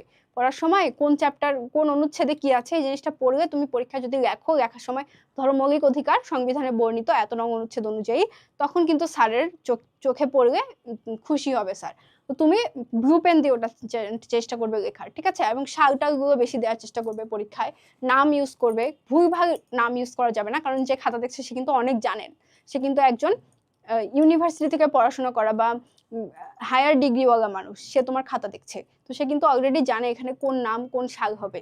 তো এখানে ধোকাবাজি না করাই ভালো। এখানে তোমার তুমি যতটুকু, তুমি না পারলে লিখো না, কিন্তু যেটা লিখবে চেষ্টা করবে সঠিক লিখো, ঠিক আছে? আচ্ছা, এই হচ্ছে আমাদের অধ্যায়। এবং গ এবং ঘ খুব ভালো মতো স্পেসিফিক ভাবে উত্তর লিখতে হবে। ঘয়ে তোমার নিজের মতামত লিখতে হয়, তো নিজের মতো করে লেখার চেষ্টা করবে, এর সাথে বইয়েরও কিছু কিছু পয়েন্ট ঢুকাবে, তাহলে দেখবে তোমার লেখাটা আরো উন্নত হচ্ছে। এমসিকিউ এর জন্য সব অধ্যায় ভালো মতো পড়বে, সব অধ্যায় এমসিকিউ এর জন্য দাগিয়ে দাগিয়ে পড়ার চেষ্টা করবে, এবং বিগত সালের প্রশ্ন দেখলে বুঝতে পারবে আসলে সবগুলো জায়গা থেকে এমসিকিউ আসে না। যেই সব জায়গা থেকে এমসিকিউ বেশি আসে সেই জায়গাগুলো বারবার পড়ে যাবে, এবং এমসিকিউ কিন্তু রিপিটও হয়, তাই বিগত সালের প্রশ্ন অবশ্যই অবশ্যই সলভ করবে। আচ্ছা, আশা করছি আমার এই সাজেশন ক্লাস তোমাদের উপকারে আসবে এবং তোমাদের প্রস্তুতি একটা ভালো মতো একটা প্রস্তুতি তোমরা নিতে পারবে। তো আবার তোমাদের সাথে অন্য কোনো ক্লাসের অন্য কোনো সাজেশন নিয়ে হাজির হব। ততদিন পর্যন্ত সবাই ভালো থেকো, ভালো মতো পড়াশোনা করো এবং সুস্থ থাকো। আল্লাহ হাফেজ।